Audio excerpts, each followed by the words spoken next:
Motorcycle helmet এমন একটি জিনিস যা একজন বাইকারের ডেইলি লাইফের সঙ্গী। দুর্ঘটনার ক্ষেত্রে এই হেলমেটটি আমাদের রক্ষা তো করেই থাকে, সাথে সব ধরনের আবহাওয়াতে আমাদের সুরক্ষা দেয়। রোদ, বৃষ্টি, ঝড় যাই হোক না কেন, হেলমেটটি মাথায় দিয়ে আমরা বের হয়ে যেতে পারি।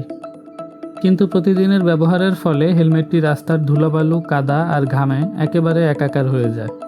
সেই সাথে আছে চুলে ব্যবহার করা নানা সামগ্রী, যেগুলো ঘামের সাথে মিশে হেলমেটের ভেতরের দিকে লেপ্টে যায়। একে তো ঘামের দুর্গন্ধ, সেই সাথে আছে ব্যাকটেরিয়া, আর ওয়ার্স্ট কেস সিনারিও হতে পারে ছারপোকার অত্যাচার।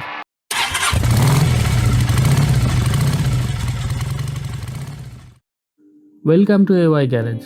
আপনার হেলমেটটি কিভাবে মেনটেন করবেন জানা থাকলে হেলমেটটির আয়ু বেড়ে যাবে।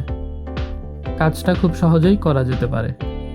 বিশেষ করে এই লকডাউনে যখন বাইকটি ব্যবহার হচ্ছে না, তখন বাইকের হেলমেট সহ যাবতীয় অ্যাক্সেসরিজ ধুয়ে মুছে পরিষ্কার করে রাখা যেতে পারে। আর কথা না বাড়িয়ে কাজটা কিভাবে করব সেই দিকে যাওয়া যাক। একটি ভালো হেলমেটের সুবিধা হচ্ছে হেলমেটটির ভাইজার ও প্যাডিং খুব সহজেই খুলে ওয়াশ করা যায়। তাই হেলমেটটির ভাইজার ও প্যাডিংগুলো খুলে নিচ্ছি।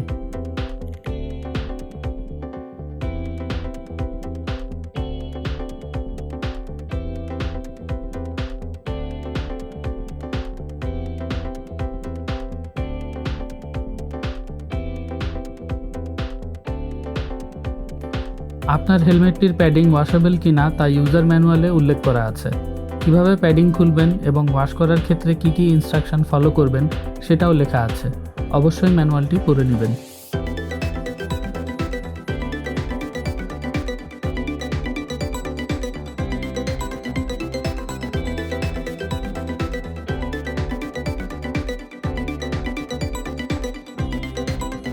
আমি প্রথমে হালকা গরম পানিতে স্যাভলন মিশিয়ে নিচ্ছি।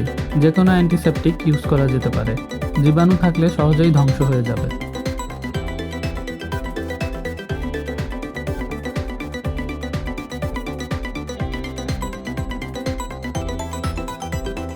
প্যাডিং ও ইনার লাইনিং বারবার চেপে দিচ্ছি যেন অ্যান্টিসেপটিক ভিতরে ঢুকে যায়।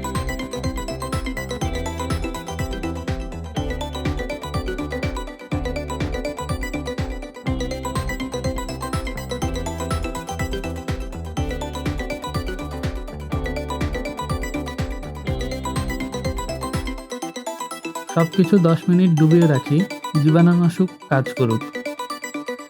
এবার ময়লা বের করে আনতে শ্যাম্পু ইউজ করতে হবে।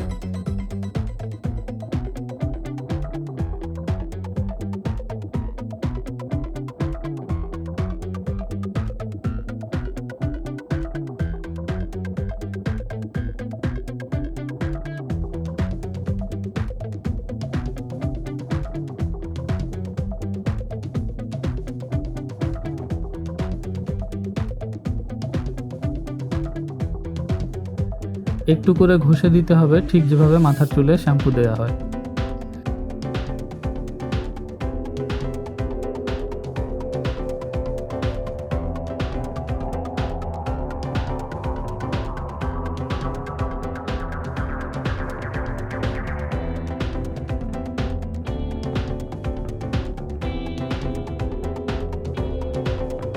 একটু পর স্বচ্ছ পানি কালার বদলে কালচে হয়ে গেল।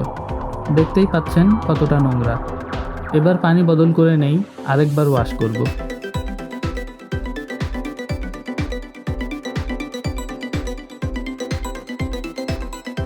শ্যাম্পুর পরিমাণ বেশি হয়ে গেলে ট্যাপের নিচে রেখে প্যাডিং ধুয়ে নেবেন।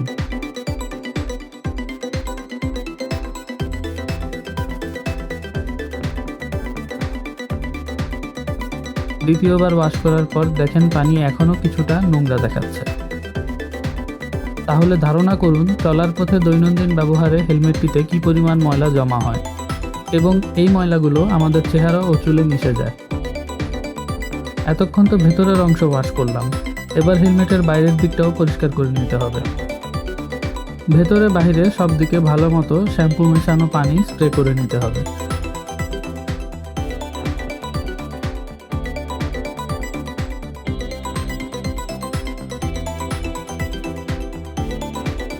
হেলমেটের ভিতরে সানভাইজার থাকলে সেটাও ভালো মতো পরিষ্কার করে নিতে হবে।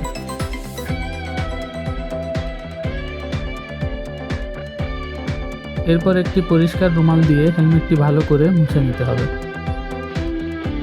হেলমেটটি পুরোপুরি পানিতে ডুবিয়ে পরিষ্কার করলে উপকার পাওয়া যেতে পারে, তবে আমার ধারণা এই কাজটি করলে হেলমেটের শেলগুলোর ক্ষতি হতে পারে। তাছাড়া পুরো হেলমেটটি ডুবিয়ে পরিষ্কার করার পর হেলমেটটি শুকানো বড় সমস্যার ব্যাপার। ভেতরের অংশ ভেজা থাকলে আবার ছত্রাক হতে পারে, তাই আমি এই কাজটি করছি না। পথের ধুলা, যানবাহনের কালো ধোঁয়া এবং বাতাসে ওড়া কীটপতঙ্গ থেকে হেলমেটের ভাইজারটি আমাদের চোখ মুখ রক্ষা করে। দিন শেষে হেলমেটের ভাইজারটি স্বচ্ছ থাকে না, যার ফলে ভেতর থেকে ভিজিবিলিটি কমে আসে। এই জন্য ভাইজারটিও ধুয়ে নিতে হবে। ভাইজারে যেন স্ক্র্যাচ না পড়ে, সেই জন্য ভাইজারটিতে স্প্রে করে নিচ্ছি।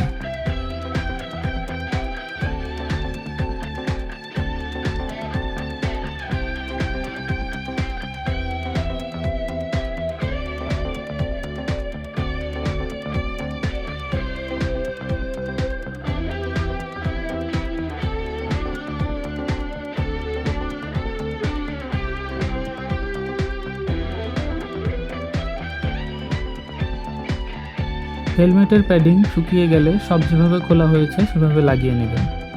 সবশেষে ক্লিনার দিয়ে পুরো হেলমেটটি মুছতে পারলে চকচক করবে, তবে এটা জরুরি নয়। তার চেয়ে বরং পরিষ্কার হেলমেটটি একটি ব্যাগে ভরে রাখতে হবে। উন্মুক্ত অবস্থায় থাকলে হেলমেটটিতে ধুলাবালি জমতে পারে। যদি হেলমেট রাখার মতন এমন ব্যাগ না থাকে তাহলে একটি শপিং ব্যাগ ইউজ করতে পারেন। মাসে অন্তত একবার হেলমেটটি ওয়াশ করুন। ওয়াশ করার পাশাপাশি হেলমেটটি সপ্তাহে অন্তত একদিন রোদে ফেলে রাখার চেষ্টা করুন। তাছাড়া আপনার নিজের হেলমেটটি প্রয়োজন না পড়লে অন্য কারো সাথে শেয়ার করবেন না। নিজের জন্য কমপক্ষে 2টি হেলমেট রাখার চেষ্টা করুন, যেন একটি ওয়াশ করলে আরেকটি ব্যবহার করতে পারেন। একটি পরিষ্কার হেলমেট আপনার স্বাস্থ্যের পক্ষে খুবই জরুরি।